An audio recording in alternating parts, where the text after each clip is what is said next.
บายดีเนาะพ่อกันคือเก่านะกับซองเมืองลาวเมืองม่วนเดี๋ยวมื้อนี้เฮาสินำพามาเบิ่งเพิ่นเกี่ยมงานบุญกองเข้าเนาะหรือว่างานตลาดนัดประจำปี2019อยู่ที่เมืองสังทองนะเดี๋ยวเฮามาพามาเบิ่งเพิ่นเกี่ยมงานเพิ่นกำลังเฮ็ดเกี่ยมซุ้มกองข้าวใหญ่กองข้าวใหญ่เมืองสังทองเพิ่นว่าเดี๋ยวพามาเบิ่งเพิ่นเกี่ยมงานเพิ่นเกี่ยมเฮ็ดกองข้าวใหญ่แล้วก็มีซุ้มอยู่4ซุ้มเนาะอันนี้เป็นซุ้มหยังนี่ลุงตู้เฟืองเอ่ออันนี้เพิ่นเอิ้นตู้เฟือง เพิ่นก็สิสาธิตไปในงานทั้งงานเท่านี้มันมือใดนี่มือวันที่เฮ้งานวันที่10วันที่15เดือน1อันนี้เพิ่นเกี่ยมจัดงานเนาะ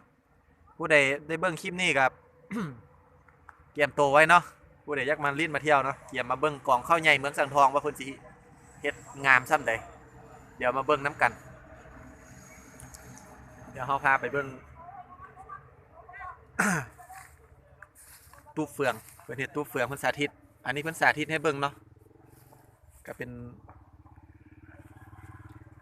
นบรรยากาศเป็นวัฒนธรรมของชาวเมืองสังทองเฮาอันนี้เพิ่นเฮ็ดเป็นซุ้ม4ซุ้มเป็นซุ้มตู้เฟืองว่าซั่นเพิ่นว่าอันไหนสร้างเพิ่นว่าเฮาก็บ่ได้มาเฮ็ดนํเพิ่นดอก แต่ว่าเห็นเพิ่นลงเห็นเพิ่นลงเฟซเฮาก็เลยมาถ่ายให้พี่ให้น้องได้เบิ่ง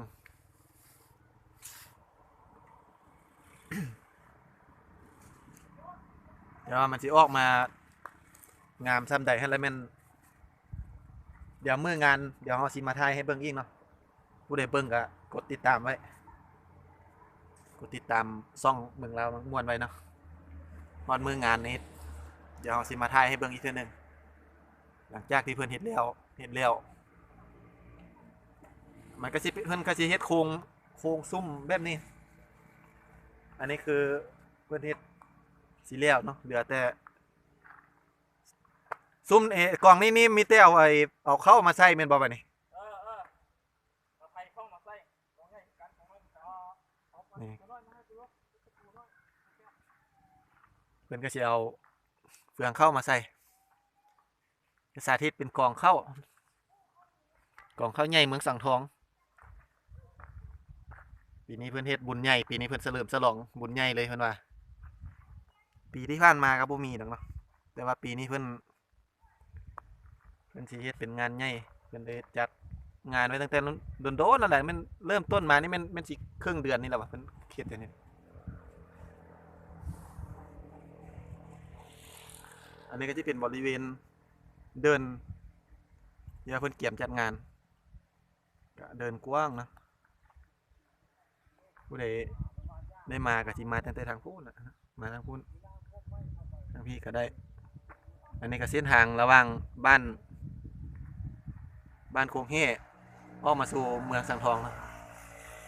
มาแต่ทางพุ่นละอันนี้ก็สิมาแต่ทางวงเวียนปักตอนก็มาพี่ก็เลี้ยวซ้ายมาพี่ได้ข้ามขวามา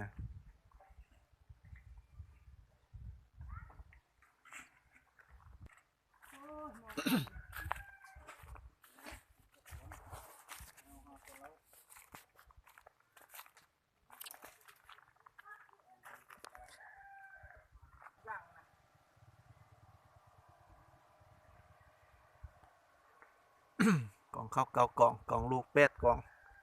องแม่กล่องหนึ่งของที่ว่าร้านเข้ากับขายนะเออ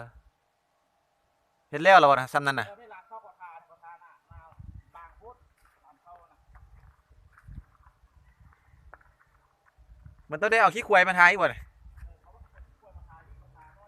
โอ้ทาไว้แต่โดนโพดซะนะ